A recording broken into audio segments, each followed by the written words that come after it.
भगत की कैसी मर्यादा है।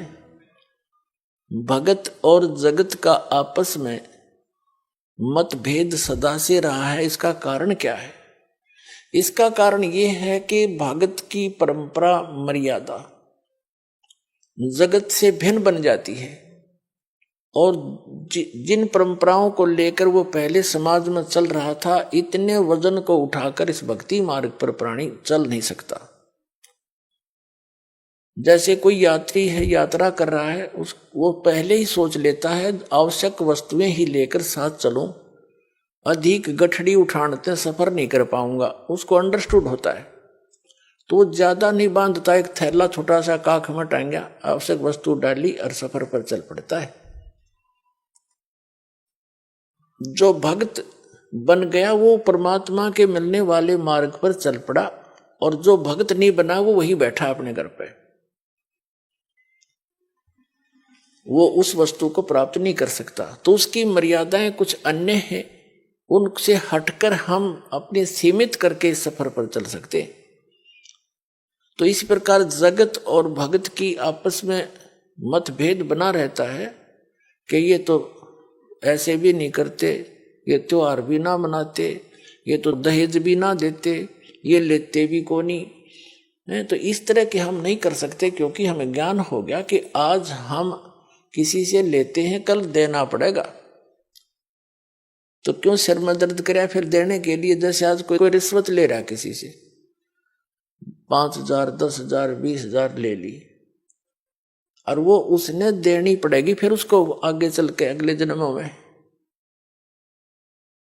अब परमात्मा आदरणीय गरीबदास साहिब जी कहते हैं, तुमने उस दरगाह का मैल नहीं देखा और धर्मराज के तिल तिल का लेखा। बता, कहते तुम इसलिए गलती करते हो, तुमने वो स्थान ना देखा जहां पर फैसले होते हैं इस भगवान के सत्र के। तुमने उस दरगाह का वो मैल नहीं देखा, धर्मराज के तिल तिल का लेखा। ये बालकों का खेल है। एक तिल यानी एक जरा सी भी कोई आपकी वस्तु है, आपस में वो लेन देन किसी भी जन्म में हो, चाहे 1000 जन्म के बाद हो, आपकी वो पूरी करनी पड़ेगी। आज कोई रिश्वत ले रहा है, अगले जन्म में वो दामाद बनकर लेगा उसका और पैसा ले जाएगा, और फिर मृत्यु हो जाए मन माने, वो पैसा भी गया, लड़की दूसरी जगह ब्याहनी पड़ेगी। तो टूट गया कहर उसके ऊपर। हमारे सामने जितनी भी ये आपदाएं आती हैं, ये पिछले संस्कारों से हैं। इसको समझने के लिए एक उदाहरण है। हम इतने गिर चुके हैं, इतना सतर गिर गया हमारा, हमने सिर्फ ये संसारिक भौतिक सुख दिखाई देते हैं, नथिंग एल्स। और इनके पाने के लिए, यहाँ की सुख की फोकट महिमा बनाने के लिए हम कुछ भी आगा पीछा नहीं देखते।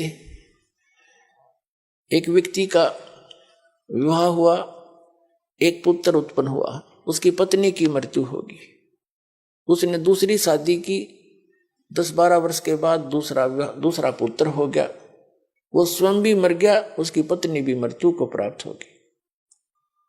अब बड़े लड़के का विवाह हो चुका था, छोटा भी बालक था, 10-12 वर्ष का, 13 वर्ष का। तो क्या हुआ,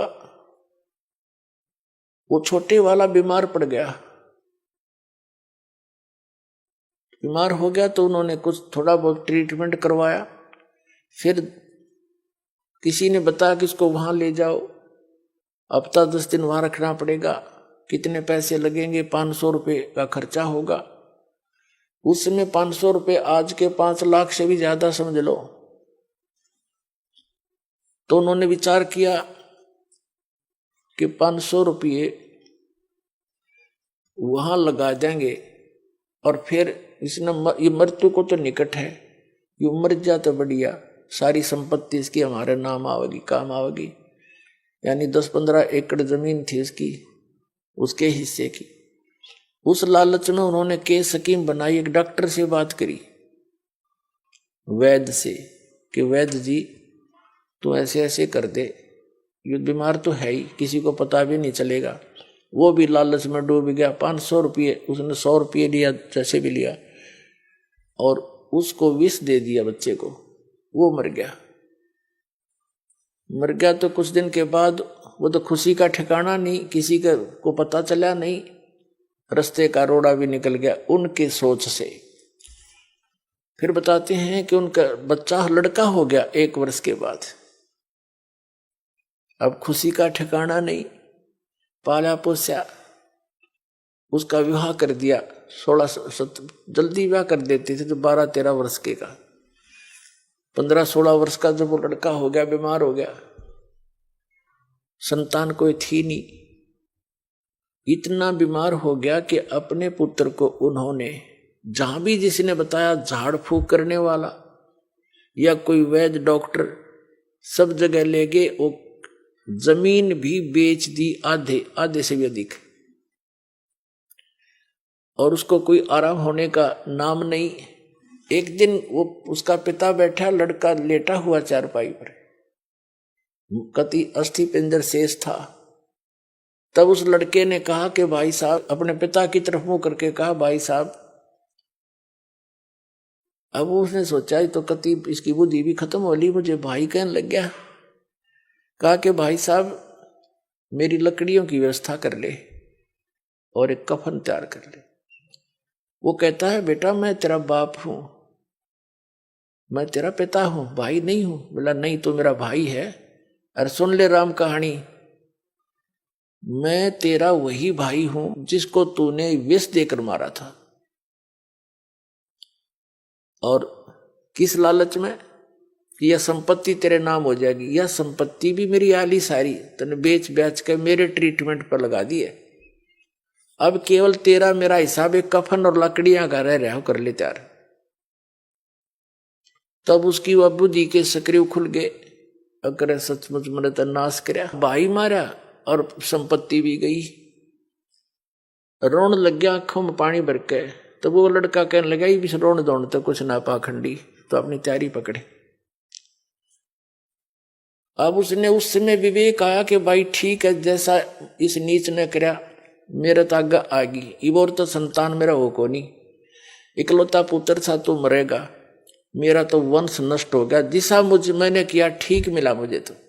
पर एक बात और बता दे, जो या तेरी पत्नी है, तेरी मृत्यु के बाद अब इसको जीवित जलाया जाएगा, क्योंकि सती प्रथा थी उसमें।